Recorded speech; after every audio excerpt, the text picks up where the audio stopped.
Do Jornal Público, este é o P24, eu sou o Ruben Martins. Portugal é um país onde a terra é apenas um ponto de partida. Com uma das maiores zonas económicas exclusivas da Europa e uma plataforma continental em processo de extensão, a nossa identidade e o nosso futuro económico estão intrinsecamente ligados ao oceano. Mas como é que se gera este território invisível para a maioria de nós? Hoje no P24 falamos de governação azul. O pretexto é a Conferência Cidade Azul, que decorre na Universidade de Aveiro e que coloca o foco no papel da cidade, da ciência e da diplomacia na proteção e exploração sustentável do nosso oceano. Neste episódio gravado ao vivo, contamos com Luís Menezes Pinheiro, é docente e investigador da Universidade de Aveiro, representante de Portugal na Comissão Oceanográfica Intergovernamental da Unesco e coordenador do Comitê Nacional para a Década do Oceano. Luís, muito bem-vindo ao P24. Obrigado. Na prática, o que é que significa gerir este nosso oceano? Estamos simplesmente a falar de policiar as nossas águas e gerir os recursos? Ou é algo mais profundo também, que envolve aqui a ciência e que envolve também a diplomacia? Um processo extremamente complexo, porque nós estamos a falar de cerca de 2/3 da superfície terrestre. Por outro lado, uma boa parte desta área de 2/3 da superfície terrestre, 2/3 dessa área não estão sob jurisdições nacionais. O que implica, obviamente, que quando queremos tratar a questão do oceano temos que pensar de uma forma global e não de uma forma apenas local. Para além disso, uma das questões que é importante nós termos como presente é a dinâmica do oceano. Para além de ser um sistema complexo, aquilo que nós chamamos de sistemas de dinâmica complexa, portanto, dinâmicas não lineares, onde pequenas causas podem produzir grandes efeitos, pelo efeito das correntes, pela interação oceano-atmosfera, etc., qualquer impacto, qualquer ação que nós façamos num local, dentro de um prazo mais ou menos longo, vai acabar por ter um impacto global. Portanto, nesse sentido, e hoje em dia, numa altura onde se estão a pôr em causa, infelizmente, estamos num período que eu penso que é um pouco triste, onde se começam a pôr em causa os processos multilaterais, os processos da diplomacia, os processos de tentarmos, entre os vários Estados, resolver problemas comuns, e obviamente tudo tem a ver com o oceano, com a sustentabilidade do oceano, com a poluição no oceano, com a resiliência das populações que vivem nos Estados que são costeiros, às alterações climáticas, aos eventos extremos que cada vez são mais frequentes. Todos estes impactos implicam uma coordenação global. E, portanto, a governação do oceano é feita a nível local, a nível de um país, a nível de um Estado, a nível regional e a nível global. A nível do Estado, a maior parte dos Estados tem os seus próprios mecanismos, os seus próprios instrumentos de governação. Portugal, por exemplo, é um exemplo e tem sido citado para a nossa Estratégia Nacional para o Mar. Temos uma série de entidades, temos um Ministério do Mar, ou tem sido sempre pelo menos uma Secretaria de Estado do Mar temos tido, que também é um exemplo ótimo a nível internacional. E, portanto, nós temos os nossos próprios mecanismos nacionais. Por outro lado, estamos integrados e temos, obviamente, a DGRM, temos a Direção-Geral da Política do Mar, etc., que permitem implementar isto, nomeadamente através dos laboratórios associados, que existem os laboratórios do Estado do país. Por outro lado, nós fazemos parte da Europa e, portanto, temos que obedecer, e felizmente, a uma série de diretivas europeias, à política marítima europeia, etc. E, portanto, isso dá-nos também um enquadramento que depois é transcrito para diretivas nacionais, para políticas nacionais. Quando nós falamos nestes problemas globais, a única forma é realmente em fora, onde se consiga juntar uma série de países e, entre todos, assumamos compromissos, por exemplo, a nível regional, por exemplo, ao caso da OSPAR, aqui para o bom ambiente marinho no Atlântico Nordeste, ao caso de que a diplomacia científica, através da cooperação científica, nós podemos conseguir consensos, através da cooperação, através da capacitação dos países em desenvolvimento. Portanto, é preciso pensarmos de uma forma global, de uma forma de cooperação entre todos para conseguirmos realmente atacar um desafio que é um desafio global e não um desafio local. E especificamente em relação a Portugal, nós conseguimos ser líderes nesta estratégia para o oceano ou somos um país que tem muita água, mas que olha assim um bocadinho de lado para o oceano, que não tem o oceano no foco das suas políticas? Ora bem, portanto, obviamente em Portugal, a minha visão é sempre que nós somos um país periférico em termos da Europa, mas em termos do Atlântico somos um país central. Sempre que viramos as costas ao Atlântico, perdemos alguma relevância a nível internacional, o que é obviamente uma pena. E realmente nós temos contactos a nível global, No entanto, em Portugal, eu dou sempre um exemplo de que muitas vezes, portanto, há muita coisa a fazer na área do mar, eu posso falar um pouco mais sobre isso daqui a pouco, mas é possível fazer mudanças transformadoras num país. Um exemplo que nós temos na área do mar foi o exemplo com o professor Mariano Gago, com que eu tive o prazer de ter tido algumas conversas e alguma colaboração mesmo durante algum tempo, quando eu estava na direção da Geologia Marinha no Instituto Geológico e Mineiro, na altura. Foi um ministro que conseguiu mudar completamente, ou seja, é possível um ministro mudar completamente o paradigma de um país em termos da ciência. Portugal tinha ciência, já num estado de razoável desenvolvimento, mas não tínhamos uma visibilidade internacional, não tínhamos um reconhecimento internacional. Mariano Gago mudou isso completamente. E uma das coisas que ele fez foi, por exemplo, o lançamento do programa dinamizador das ciências e tecnologias do mar, que foi a seguir à Expo 98, entre 99 e 2006, onde ele, por exemplo, foi a laboratórios associados, pegou nos setores, nos laboratórios de Estado, onde havia alguma inércia em termos da investigação. Ele procurou os setores que tinham investigação, investiu, com programas enormes, eu coordenei um desses programas, e isso permitiu-nos dar um salto qualitativo gigante a nível nacional. Foi isso que deu o passo para a criação dos laboratórios associados, para as várias unidades de investigação na área do mar. Neste momento, nós precisamos novamente de um novo programa estruturante para as ciências e tecnologias do mar, que temos, aliás, defendido, nomeadamente com o Sr. Ministro, que permita um financiamento estável, um financiamento previsível, um financiamento multianual, que nomeadamente garanta aos investigadores nacionais uma atualização dos equipamentos que têm, que nos permita ter o acesso ao mar utilizando as plataformas que nós temos, quer do hidrográfico, quer do IPMA, e portanto é possível fazer essa alteração, mas se neste momento não tivermos um programa destes que tenha uma visão a vários anos e que tenha um orçamento estável, que é aquilo que isto não pode depender apenas de financiamentos fragmentados com base em projetos que muitas vezes depois terminam, perde-se assim equipas que se criaram, perde-se muito do que foi feito, portanto é preciso esta visão e inclusivamente uma visão entre governos, ou seja, seria importante que num setor tão importante para nós que houvesse uma visão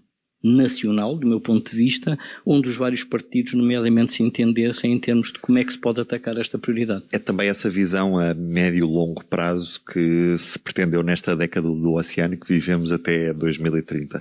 Que objetivos é que existem nesta década para cumprir e se aqui em Portugal estamos a cumpri-los ou nem por isso? Ora bem, os objetivos da década são vários, portanto, basicamente tocam todas as áreas relacionadas com o oceano, vão desde o combate à poluição até garantir a resiliência das populações costeiras aos eventos extremos, a criarmos um gêmeo digital do oceano baseado num sistema de observação global que nos permita compreender as interações do oceano e, obviamente, também a interação oceano-atmosfera e que nos permita, portanto, poder fazer previsões, ter modelos para fazer previsões. Para além disso, também restaurar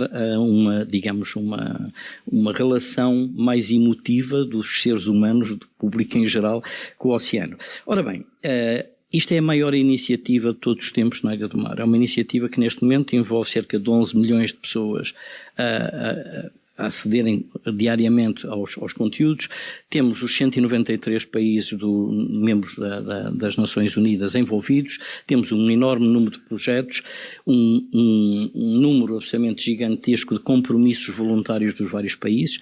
Portugal o que é que tem feito? Olha, por exemplo, uma das áreas é em termos do conhecimento dos fundos marinhos. Como se costuma dizer, conhece melhor a superfície da Lua do que do fundo marinho. É totalmente verdade, porque quando vemos estes mapas bonitos do fundo marinho, se forem ver as áreas onde nós temos efetivamente uma cartografia com a resolução necessária, com a resolução adequada, são mínimas. Portanto, neste momento nós estamos em cerca de 26%. Quando começamos em 2017 tínhamos entre 5% a 7%, estes números são sempre um pouco vagos, mas seria cerca de 6%, 7%, e uma das coisas onde conseguimos avançar aí foi nomeadamente através de empresas como a Fugro, que nos cederam uma série de dados. Portanto, esse aspecto é fundamental. Portugal, portanto, nós neste momento estamos cerca de 26, 27% do oceano coberto e queremos cobri-lo até 2030. Portugal, neste momento, na área sobre a nossa jurisdição, temos cerca de 60%. Ou seja, estamos muitíssimo bem. Também em Portugal, em termos de estou a dizer agora as coisas boas, porque também temos coisas boas, eu acho que também somos um país onde muitas vezes falamos só em tudo o que está mal. Por exemplo, em Portugal foi possível, e foi uma iniciativa que veio através da COI, portanto que eu promovi através do Ministério dos Negócios Estrangeiros. Nós não tínhamos uma base nacional, um Centro Nacional de Dados Oceanográficos, e na altura contactamos o IPMA e o IH, que são quem tem as grandes bases de dados. Fizemos um protocolo, propôs-se um modelo para a criação da base de dados, essa base está criada e está agora a ser acessível a toda a gente. Portanto, estão a ser feitas uma série de coisas. Em termos do objetivo que tem a ver com todas as convenções da biodiversidade, com o processo Coming Montreal, que tem a ver com protegermos 30% do oceano até 2030, nós em Portugal estamos muitíssimo bem porque nos Açores temos a maior área marinha protegida do Atlântico, estamos muito próximos de caminhar nesse sentido, mas novamente, se quisermos fazer a proteção de 30% do oceano global, vamos entrar nos tais 65% que exigem compromissos globais. Felizmente, foi recentemente aprovado, portanto, a seguir a nisso nós tínhamos tínhamos cerca de 50 países a ratificarem o processo BBNJ, portanto, da biodiversidade para além das áreas sob jurisdição nacional. Atualmente ele já entrou em vigor, porque passamos a 60 em 17 de janeiro deste ano, e neste momento temos 145 países signatários e temos 88 que já ratificaram. Ou seja, estes processos estão em curso. O que é que nos falta? Falta-nos, obviamente, uma renovação, um programa estruturante para esta área, ligando uma série de setores, incluindo a saúde humana, porque a ligação do oceano com a saúde humana é fundamental, a ligação com o clima, a mesma coisa. Precisamos do tal acesso a tempo de navios e precisamos basicamente de conseguir que a comunidade nacional, os laboratórios associados, os laboratórios de Estado, etc., todos trabalhamos em conjunto. Eu devo dizer que já ando nesta vida há 45 anos, já fiz muitos cruzeiros científicos e foi para mim um grande prazer quando ainda há muito pouco tempo aqui na Universidade de Aveiro, que é a minha casa há 45 anos, os vários laboratórios associados se reuniram para prepararem um documento conjunto. É fundamental. Nós sozinhos não vamos a lado nenhum, mas se estivermos juntos conseguimos ir bastante mais longe. Portanto, esse é o objetivo da década também. Pegou aí na questão da Universidade de Aveiro, estamos na cidade de Aveiro também, uma cidade que tem esta componente de grande proximidade em relação ao nosso oceano. Qual é que é o papel que, por exemplo, uma autarquia como a de Aveiro ou como uma universidade como esta de Aveiro podem ter na governação do nosso oceano? Tem algum papel sequer? Tem um papel, em particular local, mas como ainda hoje foi dito por alguns dos oradores aqui, o exemplo é sempre uma das boas formas de nós influenciarmos o futuro. Um bom exemplo é a melhor maneira de se propagar as boas práticas. E, por exemplo, há várias questões. Uma delas, e que é um que estamos a trabalhar muito concretamente no âmbito da década, mas também a nível da Comissão Europeia, e a nível global também da década, obviamente, é a questão das cidades costeiras resilientes. Portanto, como sabem, as cidades costeiras estão sujeitas à questão da variação da subida do nível do mar, temos a questão das intrusões das cunhas salinas, temos toda a questão da salvaguarda destas populações, não só a eventos extremos, entre os quais se incluem, por exemplo, tsunamis, e Portugal nós estamos sujeitos a isso, e portanto é necessário que as autarquias desenvolvam esse esforço. Já agora eu aproveito para lhe dizer que nós, a nível da COI, foi criado um programa que se chama os Tsunami Ready, as comunidades que são resilientes a tsunami. Não quer dizer que evitem os tsunamis, não quer dizer que evitem que haja perdas de vidas e obviamente de património quando há um tsunami. No entanto, são comunidades que criaram toda a sinalética, fizeram toda a modelação para ver as áreas potenciais de inundação, têm as sirenes preparadas, têm as rotas de evacuação, pontos de encontro.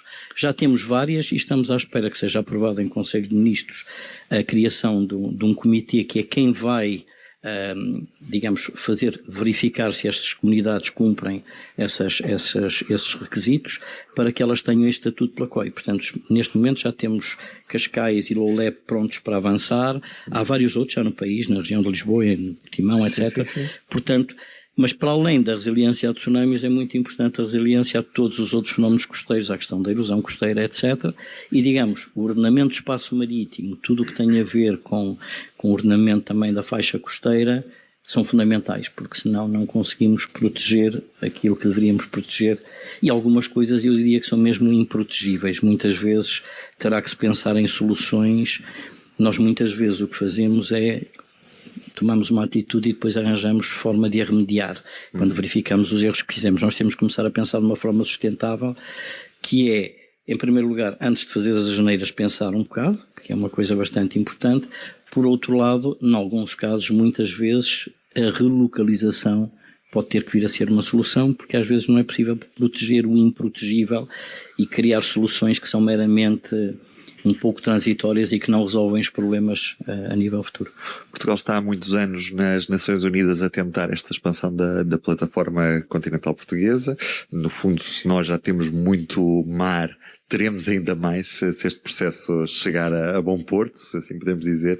Pergunto-lhe se estamos preparados para gerir e proteger também um património marítimo que será brutalmente enorme. Eu acompanhei esse processo desde o início dos primeiros grupos interministeriais que depois criaram a estrutura de missão. Uma coisa que é importante e que muitas vezes há alguma confusão é que o processo de extensão da plataforma continental, já agora quando nós falamos em plataforma continental, usamos letras maiúsculas, porque a plataforma continental é uma questão fisiológica, não é fisiológica, fisiográfica das margens continentais, que vai até mais ou menos aos 200 metros de profundidade. A plataforma continental não. É uma área, portanto, todos os países têm direito à sua ZEE, que tem a ver com a coluna d'água. Até essas 200 milhas, isto vai até às 200 milhas náuticas, até essa área, nós temos direito a termos jurisdição sobre a exploração dos recursos do solo e subsolo também, mas se quisermos, com base numa série de critérios, que aqui não teremos tempo para discutir, mas terei muito gosto de falar convosco, com base numa série, se cumprirmos uma série de critérios, podemos estender a área sobre a qual nós temos jurisdição. Mas essa jurisdição é apenas sobre a exploração dos recursos do solo e subsolo. Não tem nada a ver com a coluna d'água. Está bem? Se um animal andar sempre a rastejar faz parte, se ele der um saltinho já não faz. Portanto, é preciso ver que esta extensão tem a ver com a jurisdição sobre isso. Ou seja, se o nosso país tiver jurisdição nessa área e até se resolver esta questão e ser aprovado ou não, nós para já esta zona está pristina, nós é que temos... É como se tivéssemos já a jurisdição, mas podemos perdê-la, porque depende do processo de aprovação. Mas nestas áreas, portanto, o que é que tem a ver? Isto tem fundamentalmente a ver com essa exploração dos recursos, com mais nada. Ou seja, como é que os países estão preparados para isto? Isto é uma área gigantesca. Obviamente que há várias coisas que estão a ser feitas em Portugal. Por um lado, até a própria constelação que foi lançada há pouco tempo de satélites, com nomes muito prestigiantes para o nosso país, é muito importante. Portanto, nós entrarmos nesta questão da observação do oceano a partir de satélites e microsatélites é crítica. E, felizmente, estamos a dar agora passos certos nesse sentido. Por outro lado, nós temos desenvolvido muita robótica submarina, que é muito importante, obviamente não substitui os navios, mas que nos permite fazer algumas destas coisas. Mas uma área destas não pode ser feita apenas com robôs, nem com navios. Obviamente que a observação do espaço é crítica. Portanto, nós temos que dar passos nesse sentido. Temos poucos navios. Se nós compararmos os nossos navios de investigação com a Espanha, com a Irlanda, com a Itália, enfim, deitamos as mãos à cabeça. Mas pronto, estamos num caminho. Vamos ter agora um novo navio nos Açores, que é uma coisa maravilhosa.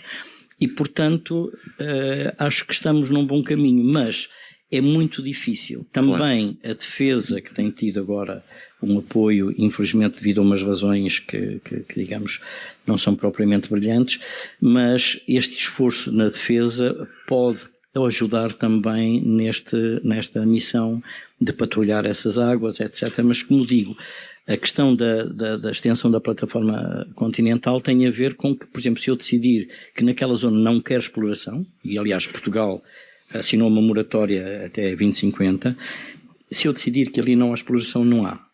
Portanto, se eu decidir que quero explorar, posso explorar. Curiosidade, ainda falta muito para o processo chegar ao fim, já ouvimos falar disto há muitos anos. Isto é um processo muitíssimo complexo. Portanto, nós submetemos o processo em 2009, se eu não me engano, fizemos uma revisão, quer dizer, quem fez foi a estrutura de missão, não é? Portanto, Portugal fez uma revisão que entregou em 2017, estamos a ser avaliados desde 2017, temos uma subcomissão dentro da Comissão para os Limites da Extensão da Plataforma nas Nações Unidas.